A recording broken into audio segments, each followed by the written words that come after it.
Hello, this is Seth from Travel Smith Co. podcast. Welcome back to another episode. Today we're going to talk about how to get the most out of your smartphone while traveling. So there's quite a few different ways that you can use your smartphone while you're traveling. And so we're just going to discuss a few different tips that I have found over the course of my travels. Some things that I do, some things I don't do, and then you guys can just decide which is the best combination of those things to do for you. Some people are going to want to do it differently than I do. Some people will do similar things. So there's quite a few different options, and it all just depends on the individual traveler and what their preference is. So the first thing that is worth considering whenever you're getting ready to do a trip is, do you need an international phone plan? Some people, depending on what carrier you have, you might have a plan that supports international roaming, that has international data, or for a fee that you can buy a certain amount of data per day. It's not uncommon. There's a lot of plans that for $10 a day or so, you can include international data and international texting and things like that. So that is an option.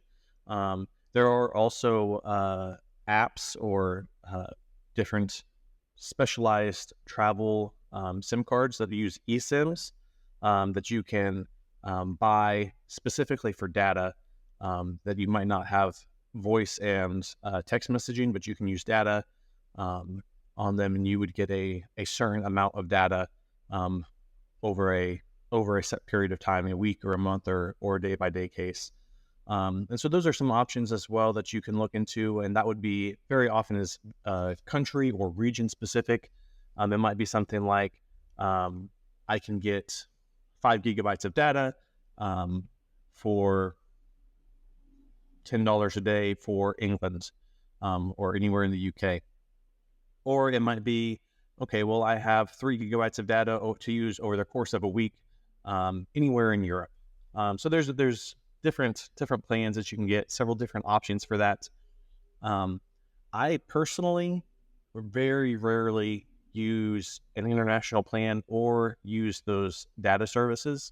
There has been a time or two I wished I did have them, but for the most part, personally, I like to kind of get away from the constant connectivity. I will use my Wi-Fi a lot, and a lot of places, especially if you are traveling in Europe or other more developed countries, a lot of places have Wi-Fi throughout. It's not uncommon for airports to have Wi-Fi. It's not uncommon for some buses or trains have free Wi-Fi on them. Now, granted, most of those are not especially fast, so if you're not necessarily going to be able to stream anything, but if you need to Google a question about something, it still works. And so I have found several apps that, if you are intentional before you are traveling, or intentional when you do have Wi-Fi or data, that you can download enough features on them that you can get by pretty well while traveling without necessarily needing to have an international travel plan or using your carrier's international plan. And like I said, that is a personal preference thing for me. I like, if I'm going on vacation, if I'm taking a trip, I like to have hours at a time where I don't get notifications, or I don't get a phone call, or I am not tempted to start scrolling on social media or to check the news or anything like that. So I actually enjoy having time where I am disconnected. Not everybody is that way, but it is worth a try if you haven't done it before. So it's kind of a refreshing option if you don't want to have that, and also can save you a little bit of money. So it's kind of a couple different aspects to that for me. Another thing I would recommend is that while you are traveling, really it's not a bad idea anytime, but especially while you're traveling, to use a VPN. And so that is a virtual private network. If anybody is not familiar with that, that essentially just encrypts all of your data from endpoint to endpoint as it is going over Wi-Fi or cellular data, whichever you are using. Especially while using free Wi-Fi's in places like airports or any unsecured Wi-Fi. That is a very good and safe practice to use if you need to connect to your bank to make sure that maybe you've forgotten you need to move some over to your checking account, move some money to your checking account. Maybe you need to send an email back home. Whatever the case is, the VPN is a good safety precaution to use to help having your data kept safe, to prevent anyone from um, gathering data on you, using it maliciously, and possibly stealing information about you or getting access to banking or other personal information. So I have had pretty good luck with ExpressVPN. There are quite a few options. Some of them are free. Some of them are a subscription. Many of them have free trials. So that is something to just look in and see which one best fits your need. Various countries allow or do not allow VPNs depending on where you're traveling. So that's something worth looking into. Some countries will block many VPNs. Some countries allow all VPNs. So it just depends on your location that you're going to. So that is worth researching just to know what the best option for you is. Another very useful app on your phone for traveling, especially if you do not have data or an international plan, is Google Maps. So any city that I'm going to, any areas, or if there's several cities on a trip, because I tend to travel to a city, be there a couple of days, and travel to another nearby city, be there for a few days, and keep going in that way. So anywhere that I am going, there is a Google Maps feature that allows you to download maps and have them as offline maps. So you can open up Google Maps, you can select your account, and then you can select offline maps and select areas that you want to download for that. And it is not necessarily a real-time service where if you try to ask for directions, depending on the location, that may or it may not work. However, it does give you your location on the map. So if you're traveling in Edinburgh and you pull up Google Maps, it might show you a map of the city. You know, any locations you have saved. Maybe there's a coffee shop, maybe there is an art museum, maybe there is whatever it is that you have saved on there before while you had data. You can look and see your current location on the map, and then it might not give you step-by-step directions if you don't have data or Wi-Fi, but you should be able to look at the map and see, okay, I need to walk down this street for a few streets, take a right on this same street, go for a few more streets, then take a left, and it's on the left. So it's essentially like what they used to have the old maps up of maybe a mall or a hospital or an airport or whatever it was, a large static map that says you are here and then shows all of the shops and all of the restaurants within your vicinity. It's essentially like that, except it updates in real time and actually tracks you where you are, even without having data service. The phone tracks your location, and so it will place that on top of the map. So there are some limitations with that.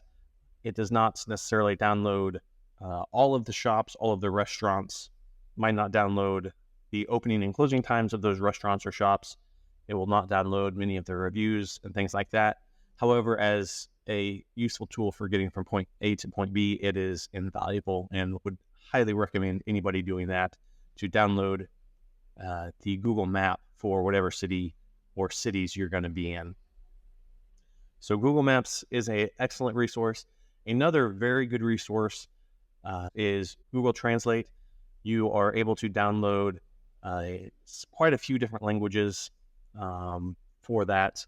There are many languages. If you download them while you have data, it might not be a speech-to-speech function, but you can use the downloaded language with your native language, which for me would be English. And so you can translate either the English word and type it in, and it'll give you the word in the local language.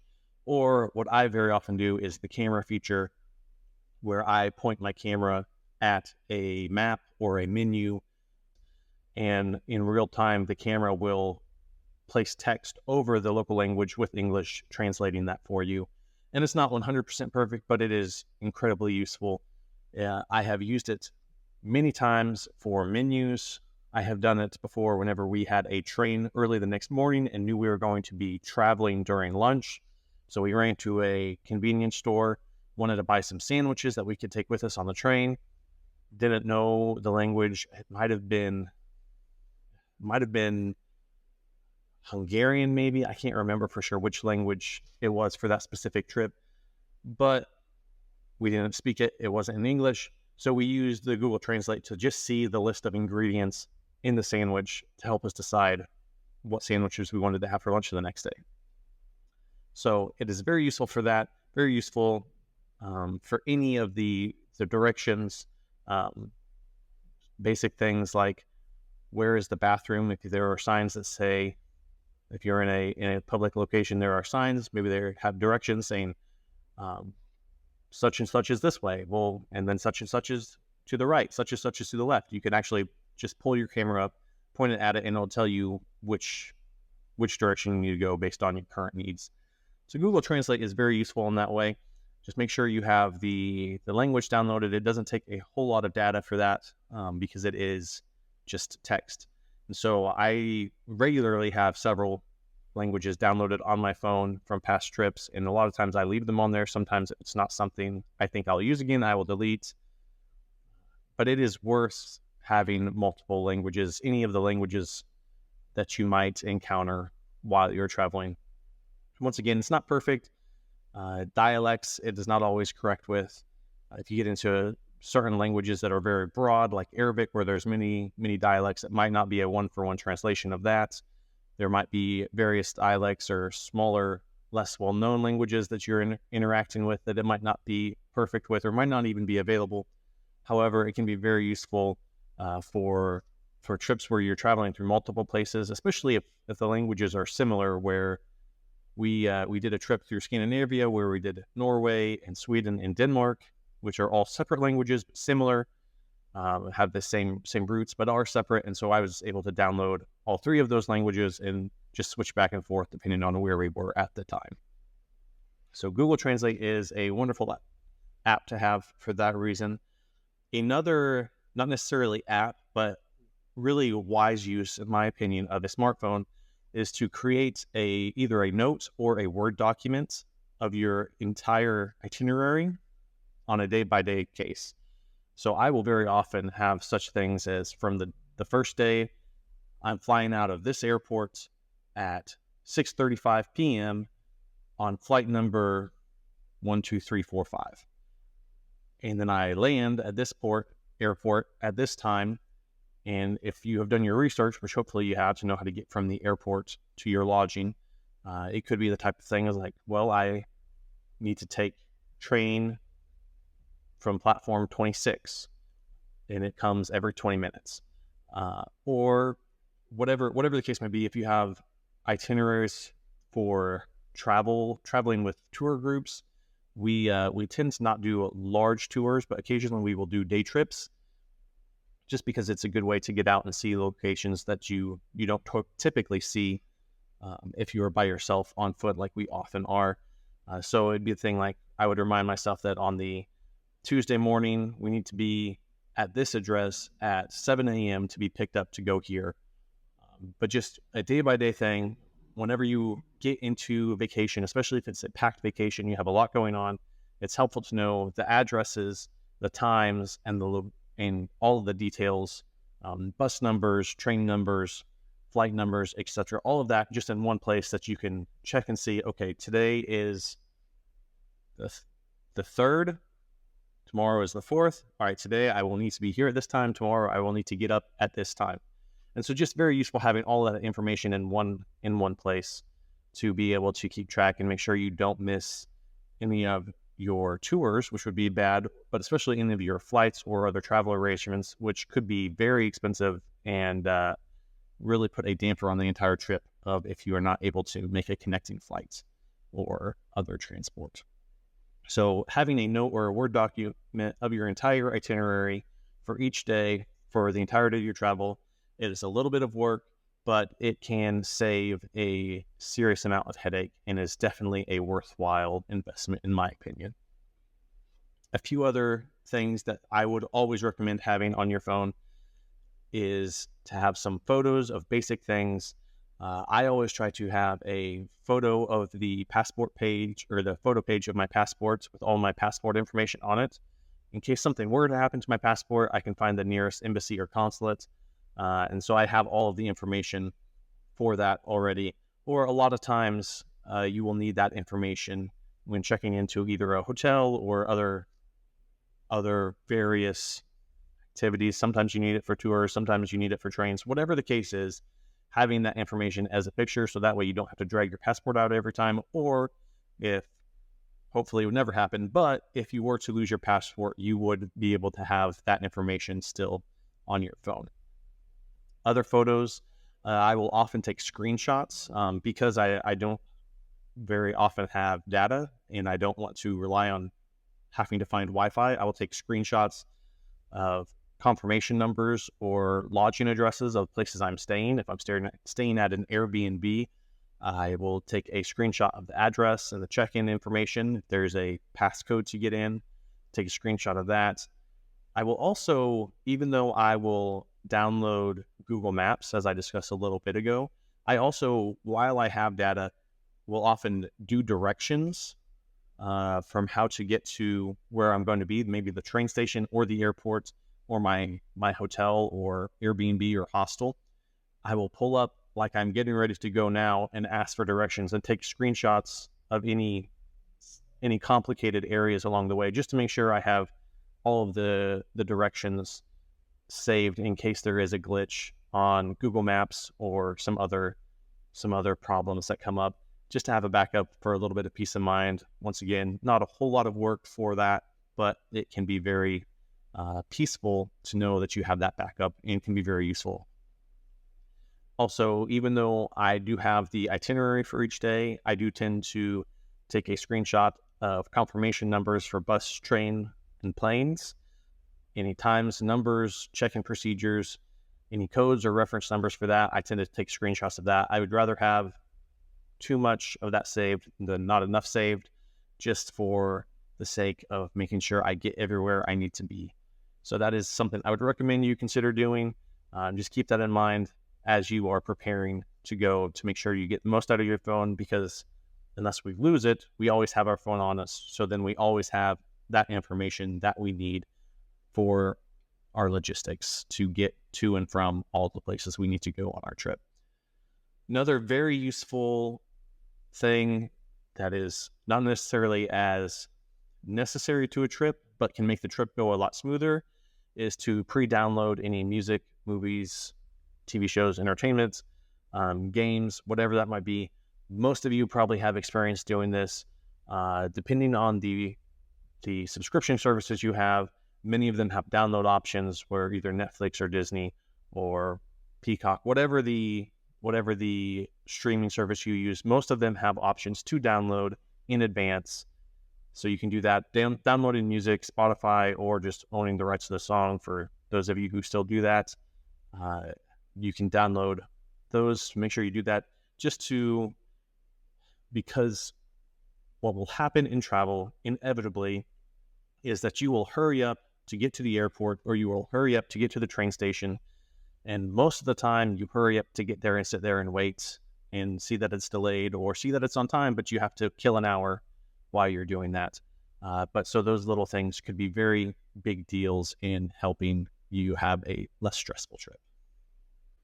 So yeah, having those entertainments and time killers downloaded onto your phone can be a massive help to your attitude whenever you are waiting for a plane that is delayed for 3 hours, or whenever a bus doesn't show up, or whenever your train gets stuck on the tracks for some reason, as inevitably will happen at some point if you travel for long enough. So just having some of those options downloaded. We have also done trips where we were on a ferry for 24 hours where there was no type of entertainment, there was no Wi-Fi, there was no data, there was nothing. So we had to rely solely on what we had downloaded. Now, we knew that we would be on that ferry for that amount of time. So it was fine because we had been intentional about downloading enough entertainment beforehand. But just a good, worthwhile thing to do of being intentional to download that. And then if you don't have data, or if your Wi-Fi is not reliable wherever you are, you at least have something that you can do. So those are just a few different ways that I have found over the years of traveling that are very useful. Definite upgrades to having a smartphone versus the old dumb phones that we used to be consigned to travel with. Having the option to connect to Wi-Fi when you're traveling, I would recommend using a VPN, like I said, for that.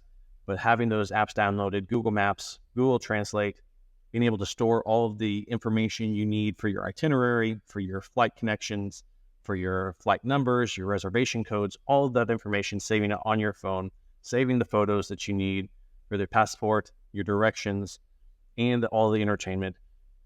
The smartphone while you're traveling is a great tool to be able to use. And so you definitely want to leverage that as well as you can for your traveling. Thank you guys for listening. This has been Seth from the Travel Smith Co. podcast, and we'll see you next time.